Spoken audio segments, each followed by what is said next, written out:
Hey everyone, and thank you so much for joining me back here on KB Decor Crafts. I've had a lot of requests lately asking to make a video on the moon portion of this macrame dream catcher that I made recently on my Instagram. So let's jump right in. So I had a few of these circle wreath forms from Dollar Tree. They came from the 3D set. I was going to initially use 2 of them, but I realized that I didn't need both and that I just needed to snip off on one of the circles to create my crescent moon. So I used a really good set of wire cutters to begin to snip where I wanted the crescent moon to start and end. Now I'm not gonna lie, this was really hard to do, so I had my husband step in to help. And this is where he also came in handy because he was the one that gave me the idea of just turning the piece that I cut off around to create my crescent moon. So before gluing them together, I wanted to wrap them around with some of the 3mm macrame cord. For the larger part of the moon, I measured out 3 feet of the macrame cord and cut it off.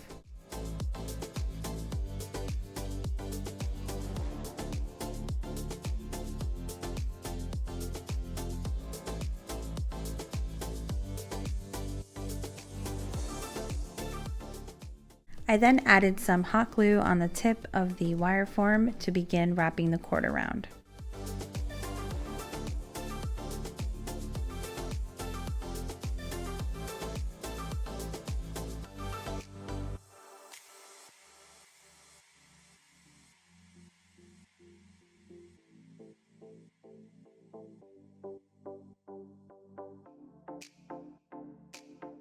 You'll want to make sure that the cord is wrapped around nice and tightly.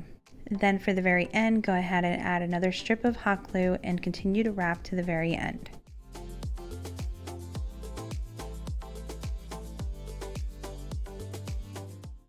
Go ahead and snip off any excess cord, and then using some hot glue, I just placed down any pieces that were left hanging over. You just want to make sure that both ends are nice and cleaned up. Then follow the same steps on the other piece of the moon. I just cut out 2 feet of the macrame cord.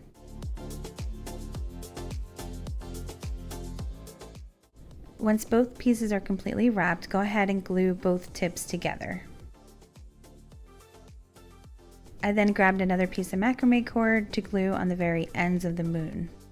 I began by gluing on the very tip and then continued to wrap around. Just a few wraps, not too much. I'd say maybe like 4 or 5 wraps around. You just want to make sure that this is going to be nice and secure to hold the tips together.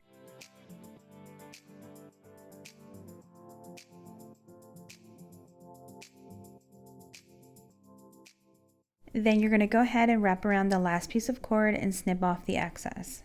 Make sure you repeat for both ends of the moon.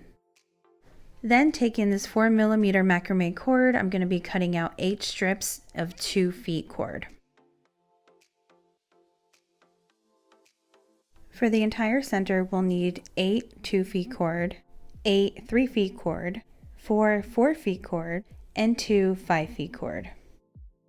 To begin, we'll be using the 2 feet cords and tying them onto the moon in the center part as a lark's head knot.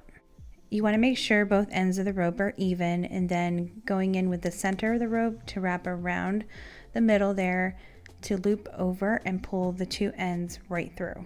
It sounds a lot more complicated explaining it than actually doing it, so you'll see me do it a few more times to get the hang of it. You also want to make sure that the 2 feet cord are going to be at the very ends of the moon.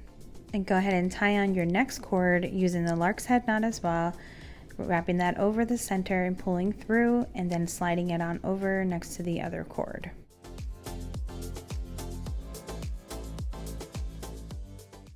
And you're going to want to go ahead and repeat the same steps on the other side of the moon using the 2 feet cord.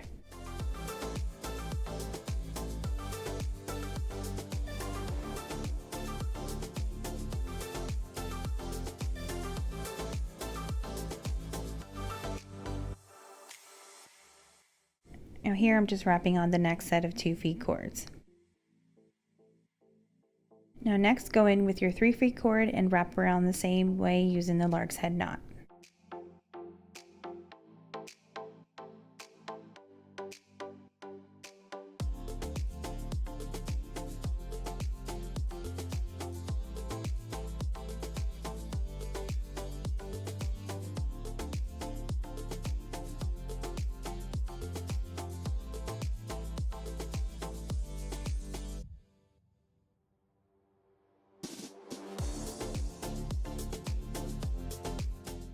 When tying these on, make sure we have 4 of the 2 feet cord on one side and on the other side, as well as a 3 feet cord on both sides. We're going to want to move these all over so that they're 1 finger space apart.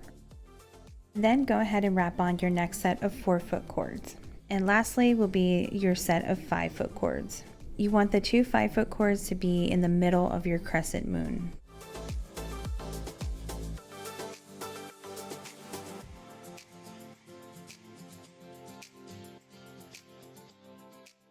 As you can see, you'll have 4 cords on each side of the 2 feet, 4 cords of the 3 feet on each side. Then you'll have 2 sets of the 4-foot cords on each side, and then right in the middle, you'll have your 5-foot cords. To make it easier, we'll begin with the very middle of the moon. We'll be taking 4 of the cords to begin our spiral knot. We start by making sure the middle 2 strands are straight down. The one on the right is going to be folded over like a 4, and the one on the left is going to loop underneath, being pulled through the one on the right, then pulling through tightly to make a spiral knot. And then you're left with the 4 strands again. Going in the same direction, we're going to be moving that right cord to the left, going underneath with the left cord and looping underneath, and to pull through to create another spiral knot. And we're going to keep repeating the same steps all the way down. You want to make sure that your 2 middle strands are always remaining straight.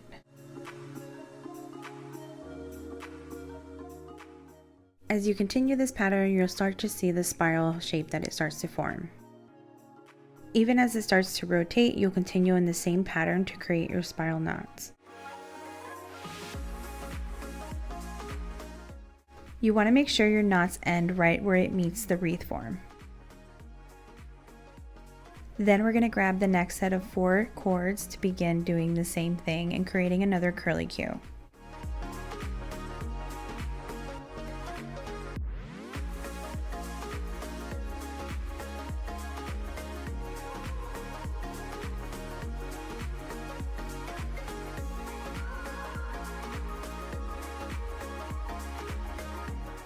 You want to continue this pattern, taking 4 strands at a time to make your next set of curly Qs.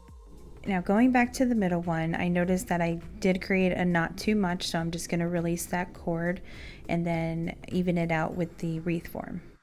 To wrap these around the wreath form, you're going to take the middle strand to the right, go ahead and wrap it around the form once, and then you're going to wrap it around again, this time using your thumb as a barrier to be able to create a loop to then pull through that loop where your thumb was.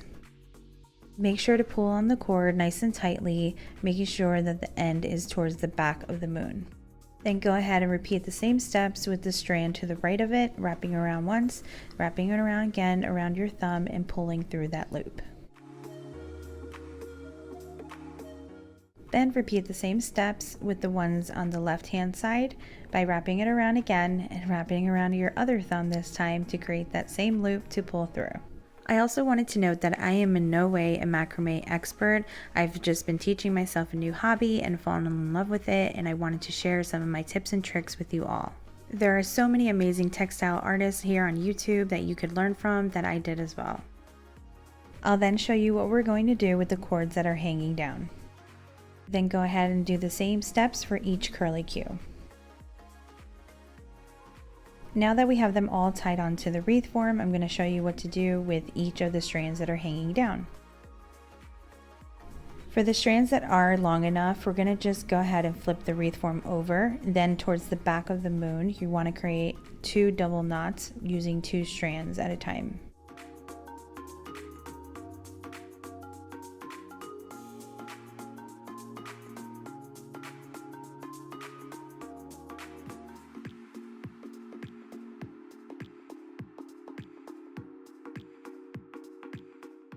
Now you will notice that for some of the strands they are a little too short to tie, so you're going to grab the middle ones and tie those in a double knot, and then I'll show you what to do with the smaller sides.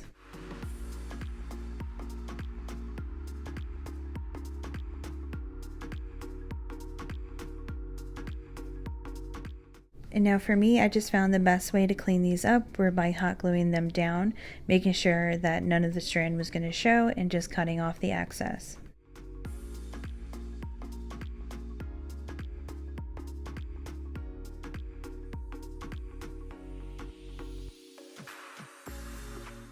Make sure you're cutting as close as possible to the form and gluing down any extra pieces that are sticking up. Then of course, with the longer strands of cord, go ahead and cut as close as possible to the knots.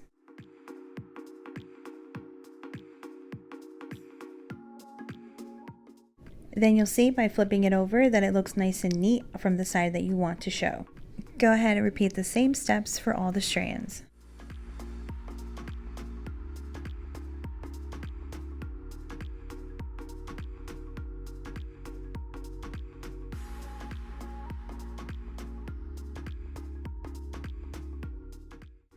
You can also check by flipping it over to see how clean the edges are. For some of the knots that did show, I decided to just hot glue them over towards the back of the moon shape, that way you wouldn't be able to see them from the other side. And that's it. Now you have your moon shaped macrame wreath form that you can then begin to do macrame on the bottom, which is what I did. I made this for a friend of mine and I'm not quite as skilled to do threading, so I decided to do macrame in the moon. I will be doing a video soon on macrame, so stay tuned for that. I was really proud of myself for trying something new and making something beautiful. If you enjoyed this video, don't forget to like and don't forget to subscribe to see more videos like these. Thanks so much for watching, and I'll see you guys in my next one.